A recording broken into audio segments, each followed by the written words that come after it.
बातमी मंत्र्यांनी दिलेल्या आणि हवेत फिरलेल्या आश्वासनासंदर्भातली। 9 फेब्रुवारी 2024 ला तत्कालीन उच्च आणि तंत्रशिक्षण मंत्री चंद्रकांत पाटलांनी 1 जून पासून राज्यातील मुलींना मोफत शिक्षण देण्याची घोषणा केली होती। मात्र ही घोषणा हवेत विरल्याचं पाहायला मिळतंय। अर्धा जून संपला तरीही ना जीआर निघाला ना अंमलबजावणी। त्यामुळे विद्यार्थिनी आणि महाविद्यालयांमध्ये संभ्रमाचं वातावरण आहे। विद्यार्थी आणि महाविद्यालयातील अधिकाऱ्यांमध्येही वाद होत असल्याचं समोर आलंय।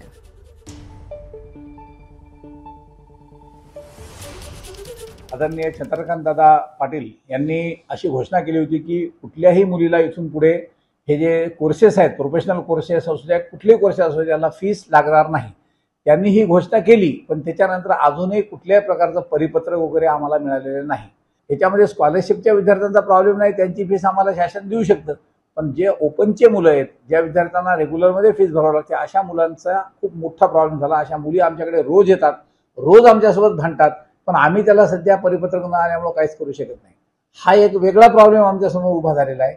उपयोगी घोषणा फक्त करायच्या, त्या घोषणाची अंमलबजावणी करायचं नाही, असं हे दळभद्री शासन आपल्या नशिबी आलंय। आज लेकरांच्या मुलींच्या शिक्षणाचा प्रश्न गंभीर बनलेला आहे। अनेक गरीब घरातल्या मुली या शिक्षणापासून केवळ आणि केवळ पैशासाठी या शिक्षणापासून वंचित राहिल्यात।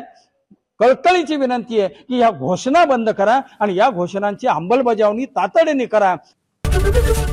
एबीपी माझा, उघडा डोळे बघा नीट।